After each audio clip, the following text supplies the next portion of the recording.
Shravani public ಶಾಲೆಯಲ್ಲಿ 76ನೇ ಗಣರಾಜ್ಯೋತ್ಸವ ಆಚರಣೆ. ಆಲ್ಮೇಲ್ ತಾಲೂಕಿನ ಕಡನಿ ಗ್ರಾಮದ ಶ್ರಾವಣಿ ಪಬ್ಲಿಕ್ ಶಾಲೆಯಲ್ಲಿ ಊರಿನ ಹಿರಿಯರು ಮತ್ತು ಶಾಲೆಯ ಮಕ್ಕಳು, ಶಿಕ್ಷಕರು ಕೂಡಿ ಗಣರಾಜ್ಯೋತ್ಸವ ಆಚರಣೆ ಮಾಡಿದರು. ವೇದಮೂರ್ತಿ ನಿಂಗಯ್ಯ ಮಠಪತಿ ಸಾನ್ನಿಧ್ಯ ವಹಿಸಿದ್ದರು.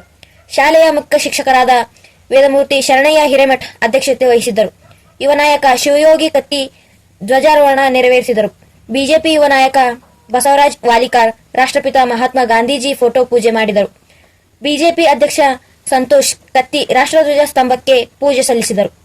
ಗ್ರಾಮ ಪಂಚಾಯತಿ ಮಾಜಿ ಅಧ್ಯಕ್ಷರು ಹಾಲಿ ಸದಸ್ಯರು ಆದ ಸಂತೋಷ್ ಕ್ಷತ್ರಿ ಸಂವಿಧಾನ ಪಿತಾಮಹ ಡಾಕ್ಟರ್ ಬಾಬಾ ಸಾಹೇಬ್ ಅಂಬೇಡ್ಕರ್ ಅವರ ಭಾವಚಿತ್ರಕ್ಕೆ ಪೂಜೆ ಸಲ್ಲಿಸಿ ಮಾತನಾಡಿ, ಜಗತ್ತಿನಲ್ಲಿಯೇ ಪ್ರಬಲ ಪ್ರಜಾಪ್ರಭುತ್ವ ರಾಷ್ಟ್ರ ಅಂದರೆ ಅದು ನಮ್ಮ ಭಾರತ ದೇಶ. ಇಲ್ಲಿ ನಾವು ಹುಟ್ಟಿರೋದೇ ಒಂದು ದೊಡ್ಡ ಪುಣ್ಯ.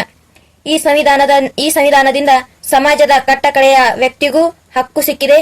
ದೀನ ದಲಿತರಿಗೆ, ಹಿಂದುಳಿದವರಿಗೆ, ಮಕ್ಕಳಿಗೆ, ಮಹಿಳೆಯರಿಗೆ ಅವರವರ ಹಕ್ಕು ಏನು ಎಂಬುದು ಸಂವಿಧಾನ ಹೇಳಿಕೊಟ್ಟಿದೆ.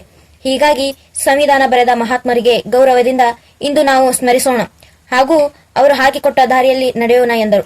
ಮುಖ್ಯ ಅತಿಥಿಗಳಾಗಿ ರಮೇಶ್ ಸುರಗಳಿ, ಶಂಕರ್ ವಸ್ತ್ರದ್, ಭೋಗೇಶ್ ಕತ್ತಿ, ಕಲ್ಲಪ್ಪ ಕೋರಳಿ, ಪ್ರಶಾಂತ್ ವಡ್ಡರ್ ವೇದಿಕೆ ಮೇಲೆ ಉಪಸ್ಥಿತರಾಗಿದ್ದರು. ವರದಿ ಬಸವರಾಜ್ ಪಡಶೆಟ್ಟಿ.